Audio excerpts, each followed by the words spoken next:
So the topic of multiprocessing is the topic of, we've been talking in our course about how a processor works. Processors read and write from memory. And then and how much time it takes for your program to run would be the number of instructions you have to run, and each one takes a certain amount of time on the processor. So the idea would be, what if we had many processors?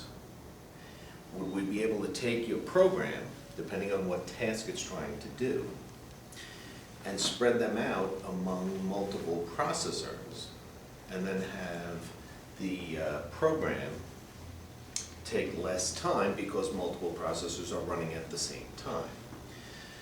So there's going to be issues where, let's say you had a program that wanted to compute the value of a variable, and then later on use that variable to do another computation. Well, you couldn't have those two computations done at the same time. One must come after another one. So we'd have to put in some kind of a delay. So, and then there's the issue of if different processors had different, doing different computations and had different values for different pieces of data, then they'd have to share those pieces of data with each other. So we call that cache coherence, cache being a small subset of memory that a processor has. And then turbo boost is the idea that the Intel processor uses, and a lot of processors now, actually when you buy a computer you get multiple processors, which they call cores. A core is a processor that runs two separate processors running on the same clock pulse. That's called a core. So a couple things we'll talk about. So initially you might think that if you had multiple processors, that your program could experience a speed up proportional to the number of processors you had. So for example, if you had a program that takes an hour to run on one processor, and now you had 4 processors, and you took your program and you scattered it across 4 processors, you might think, oh, my program could run 4 times faster. So, I don't know if you could see this is from our textbook, but this is number of processors, and this is the amount of speed up, how much times faster your program runs. So a linear speed up would be, a straight line like this line, that would be the ideal linear speed up.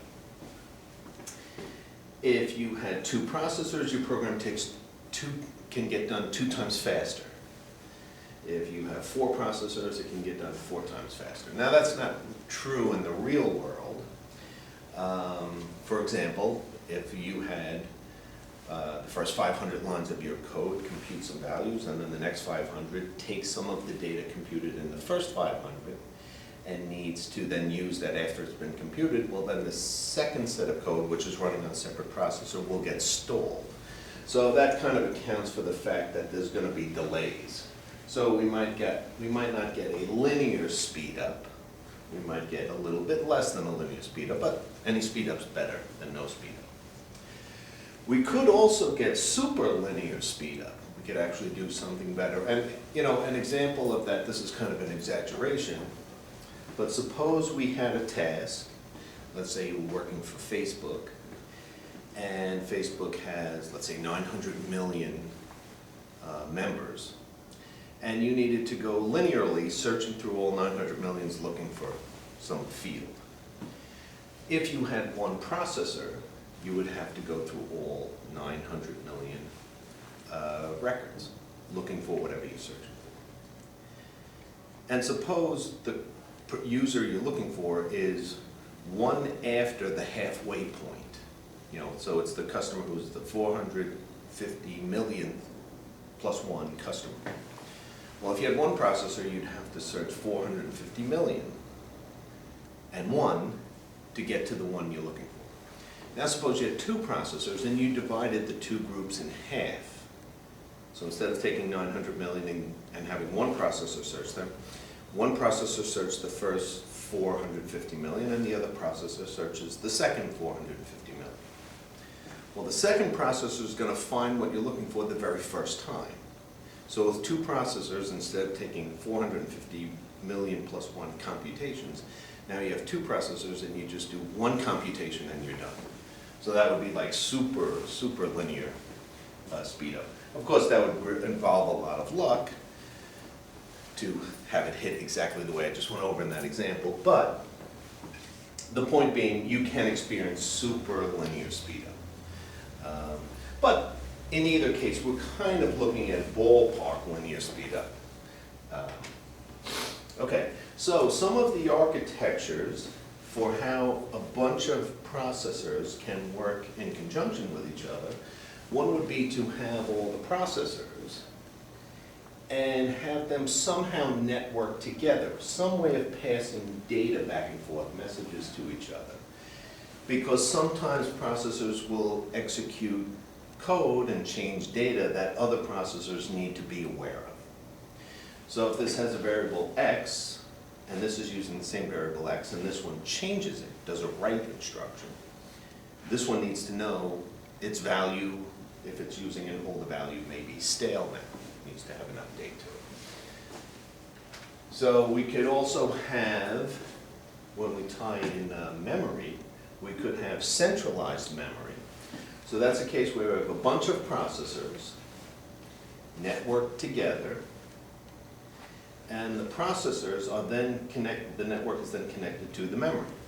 So if this processor needs to read a field from memory, it goes through the network and gets the field. If it needs to write to it, it tells the network that it needs to write to it. So now if two different processors, during the same exact instruction, wanted to write to the same exact field, it would be the job of the network to referee who gets to do the final write. Whoever does the final write is the one that's the write that actually gets remembered in memory. So that's why we'd have the network to be kind of a referee in that case. Now that would take a lot of time, computing would take a lot of time if every time the processor wanted to write to memory, it had to write it through a network and the network had to have to okay everything. We can make the computations go a lot faster if every processor had its own personal memory. So this processor has this memory, this processor has this memory. Every processor has its own version of memory, and then we can network all the processors together to communicate with each other. So now we're going to start having issues where we could have two processors executing code that affect the same exact variable. Let's say we had a variable x, and this processor needs to read it, so it brings a copy of x into its memory. Then this processor decides it wants to write the value of x, change its value. Brings a copy into memory and makes a change to it. Well, now the value of x in this memory is stale. Stale meaning the value is no good. So we have to now start to think of a protocol. Should this processor, since it updated the value of x, should it tell this processor, hey, here's the new value. You need to update yourself to a new value. And that would be a good idea to do. The downside is, when we talked about how much time it takes to do read and writes on processors, now if we do a write to our memory here, we have to now do a second write to this one. So it makes writing to a variable take a lot of time when you've networked processors together. Then the other questions we have to ask ourselves, should we send a message through the network? If, let's say, this processor updated a variable, should we send a message to every processor just in case they happen to have a copy of that variable? So remember, each of the processors are paging off the disk drive, bringing pages into memory.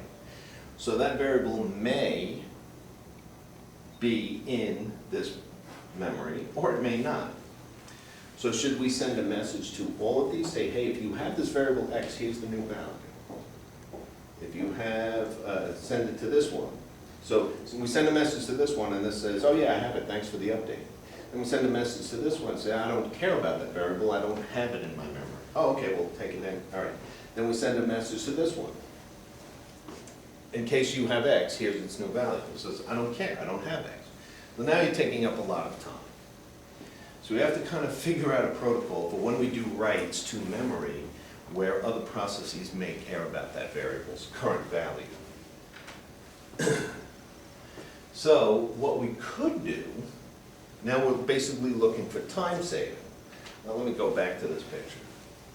Suppose we had a variable x here and a variable x here. And x is currently, the value is currently 2 in both pieces of memory.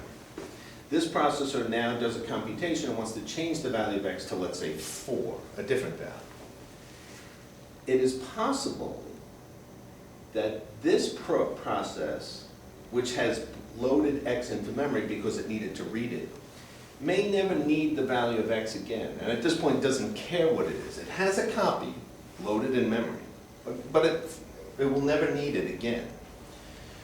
So if this processor changes the value of x and notices the network says, hey, this guy's got a copy that has now gone stale, you better tell him about it.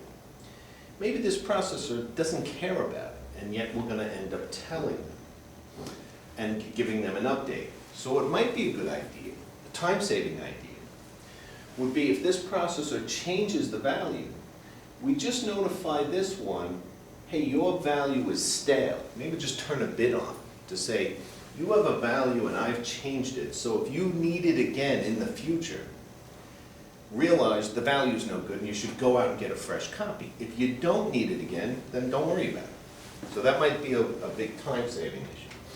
So we might want to just invalidate data if another processor changes a value. So for example, suppose we had 3 processors and we wanted to read a piece of memory, and a lot of times a piece of memory is called a line. If you remember when we talked about reading and writing from memory, we would put a number in the MAR, the memory address register, would turn one wire on, and then that collection of bits, which we sometimes call a line, because the one wire would turn on, that collection of bits would get written to or read from. So we're going to call in this protocol, we're going to call a collection of bits a register. We'll call that a line. So we have processor 1, processor 2, processor 3. All 3 processors in their memory do not have a copy of this line we're talking about. So now processor 1, so we start off, none of them have a copy. Processor 1 reads the line, reads the piece of memory, goes and reads a copy out of the centralized memory, and now it has a copy that it has read. So what we're going to do is we're going to use as few bits as possible, and we're going to have a state for the process to be in. So the state for the memory to be in is, I have a read-only copy. I'm allowed to read it. Processor 2 and processor 3 don't have a copy. So now suppose process 2 wants to read it. They go out to the main memory and read it.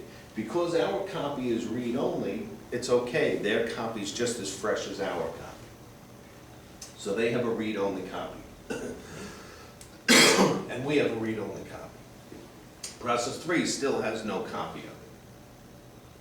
The reason we want to keep track of who has a copy and who doesn't, if we ever hit a point where someone does it right, and we need to notify other processors that they've been affected, we don't need to notify this one because it doesn't even have a copy of it. So now the next event that's going to happen is process 3 decides to write this variable. So let's say process 3 wants to make a change to it. Well, what that does is it causes the 2 copies, process 1 and process 2, to be no good anymore. So effectively, they have no copy of it. Their copies have been invalidated. So we call this the invalid base cache coherence solution or protocol. So this one has a writable copy, and these 2 have now no copy.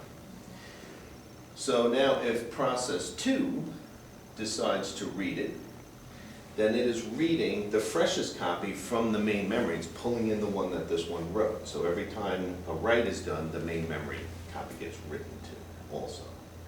And anyone who has an invalid copy knows if you want to read it again, you have to bring it in from the shared memory. Okay, so that's the invalid-based cache coherence protocol. We could also record when we're doing updates. So suppose, once again, we have 3 processors, 1, 2, and 3. And suppose, initially, everybody has no copy of this variable in question. Now suppose process 1 reads the line, reads the piece of memory. So This copy is now considered writable, a writable copy.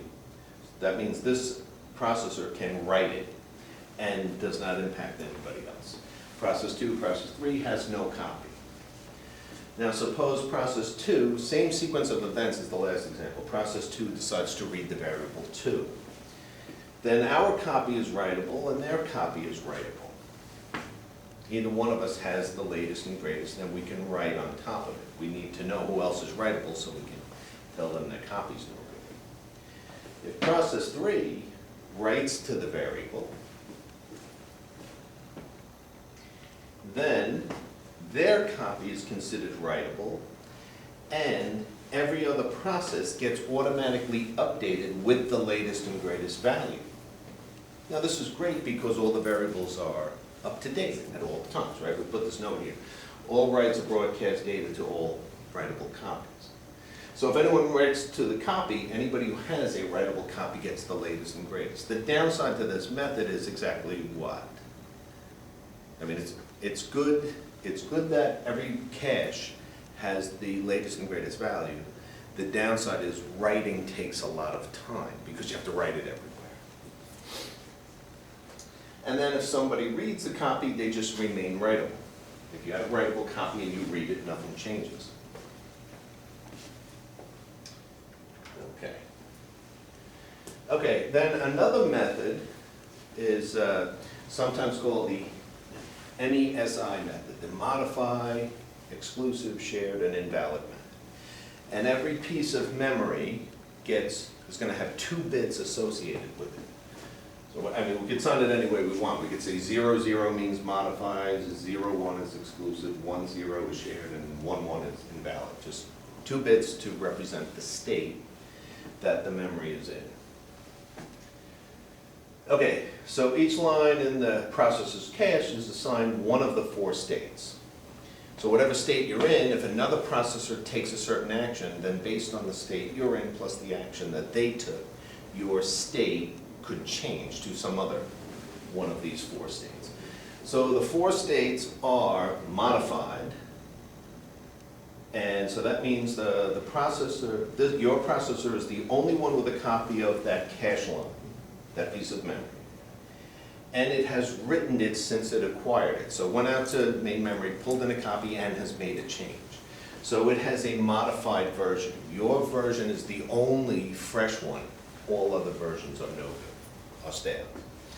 An exclusive copy means your processor is the only one that has a copy of it, but it has not changed it since it grabbed it off of main memory. So any subsequent writes will not need to be broadcast. So if you have an exclusive copy and then you make a change to it, it just becomes modified. You don't have to tell anybody else about it because no one else has a copy of it. If you have a shared copy, then your processor has a valid copy and at least one other processor also has a valid copy. Now it'd be okay for you to do a read because you have you have the up-to-date value and at least one other processor has an up-to-date value. But any attempt to write it will invalidate all the other copies. So if you have a shared copy of a variable and at least one other process has a shared copy of it, and you know at least one other has it if your state is that you have a shared copy. If you make a change to it, it's going to become your responsibility to let all the other shared ones know their value is now no good. And then an invalid copy, that means somebody else invalidated you. So the processor does not have a valid copy of it. So either you have no copy or the copy you have is invalid.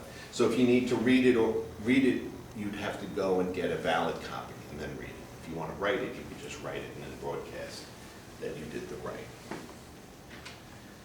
So as you bounce from state to state of the 4 states, modify, exclusive, shared, and invalid, this chart basically just shows what events would have to happen for you to change from one state to the other. So I guess we could really start from anywhere, and test questions on this topic a lot of times come from this chart because it's very easy to make a true or false question out of this chart.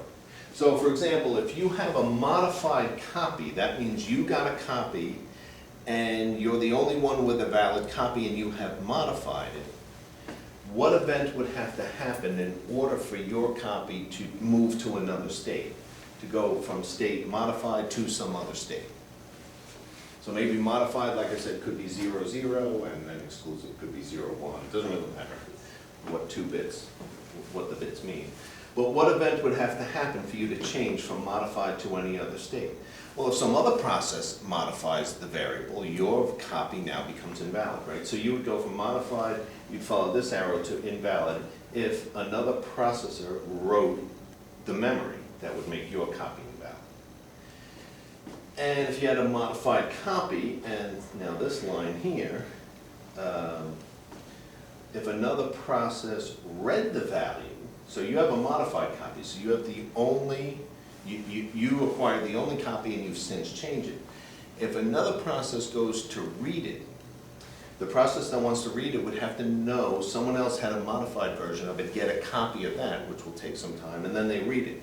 Once they read it, their value becomes shared. They're sharing it with you, and your modified state then switches to shared. Okay, so if your current state is modified, you could become invalid if another process writes the variable, and you would swing to shared if some other process reads the variable and would have to go and get your version because you're the one who modified it. There is no way to go from modified directly to exclusive.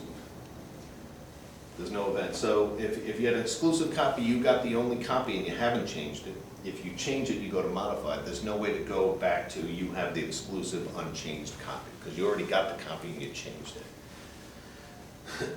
If you were in the exclusive state, that means you grabbed a copy but you haven't changed it yet. You could always go to invalid if some other process changes it. Your copy then is no good, you become invalid.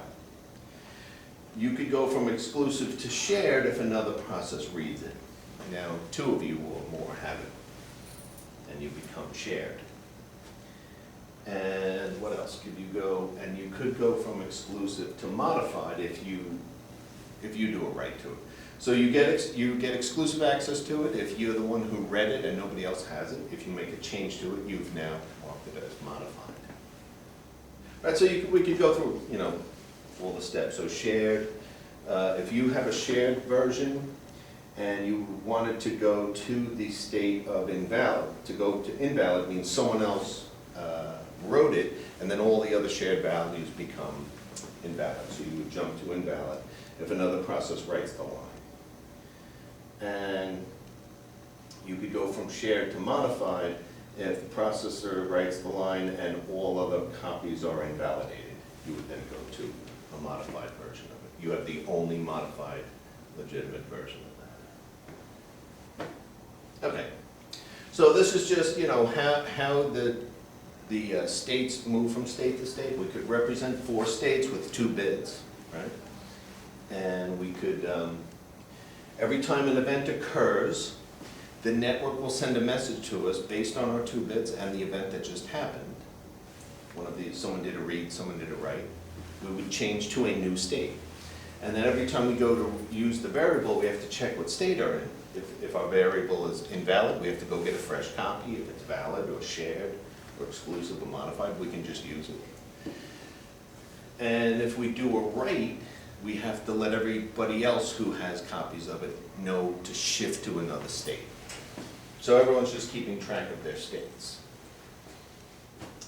So when we're communicating back and forth, we could have a situation where we have processors and a small amount of memory. Every process has its own small amount of memory.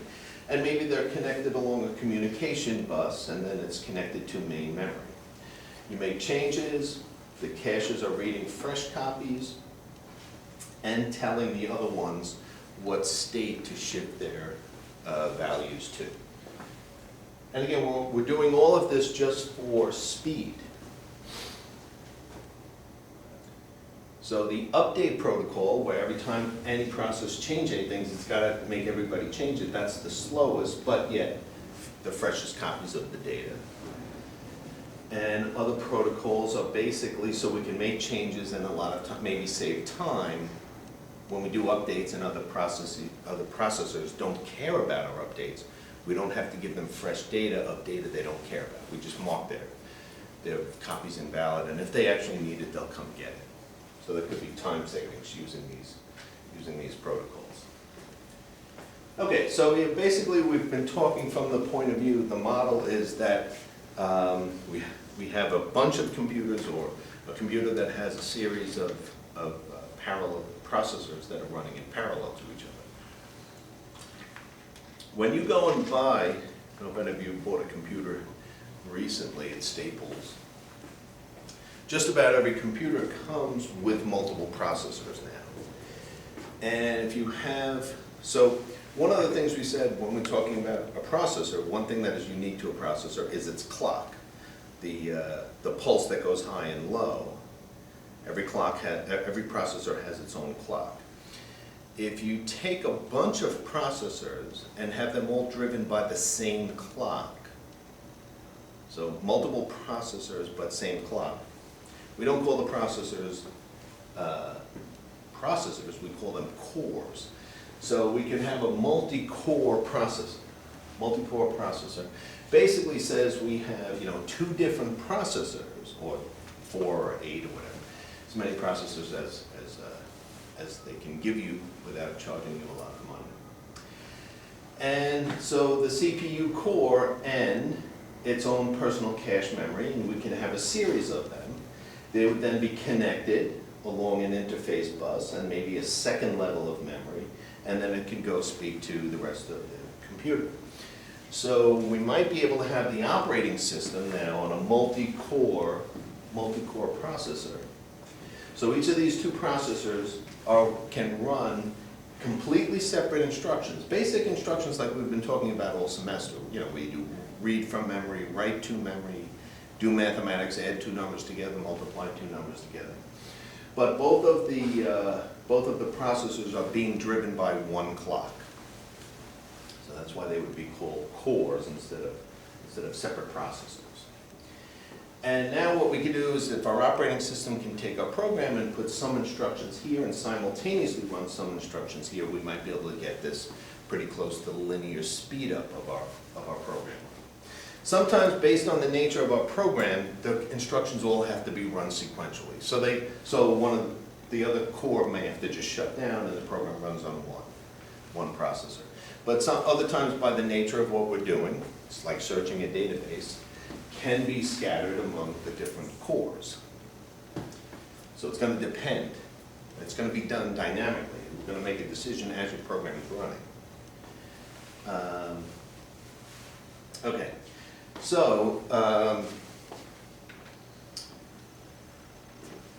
we're going to need some kind of communication between the cores. For example, if one changes a variable that the other one cares about, some kind of communication would have to go through. And what we might do, maybe in another lecture, we could talk about the different ways from a hardware point of view, like buses, rings, and mesh networks. How to send the messages quickly from one core to the other core. But there will have to be some kind of communication between the cores. Okay. So advantages and disadvantages to having multiple cores. So the advantage is the cache coherency. We could have a much higher clock rate. So basically, yeah, combining the single processors on the same clock would put we could have the program, obviously. Like we said earlier, we would have this speed up, almost linear speed up. And then the disadvantage to using multiple core requires the operating system to get involved and to look at what your program is doing and try to decide how to split it up to maximize the amount of increase in speed up. So it's nice that the hardware gives this to us. It's now a burden on the operating system to utilize it correctly. And then so Intel, the company Intel has started about 5 years ago. They started what they call turbo boost.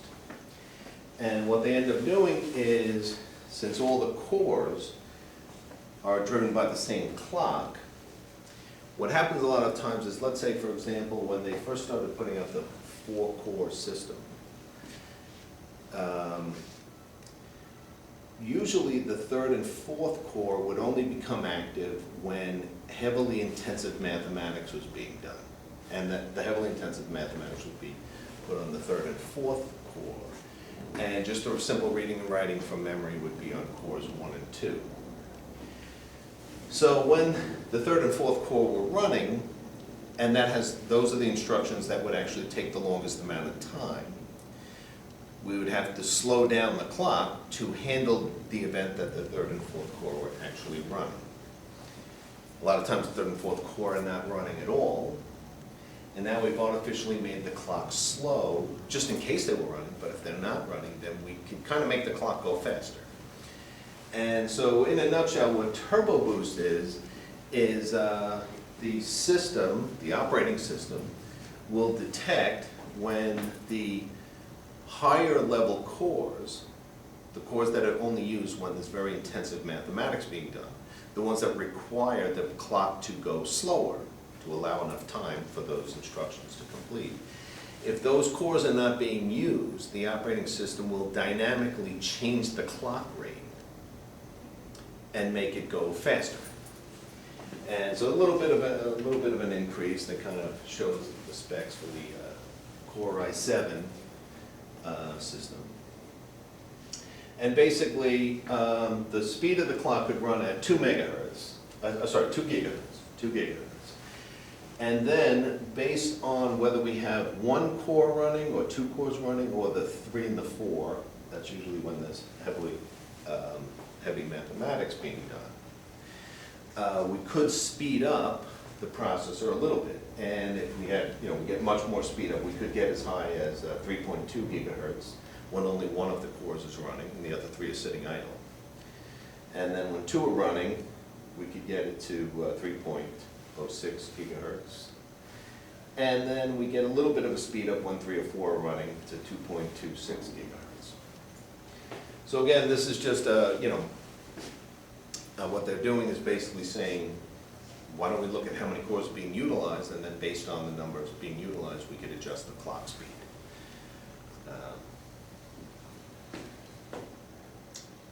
So, just because you have 4 cores doesn't mean all programs run 4 times faster than they normally do, but it can help us with very mathematically intensive programs.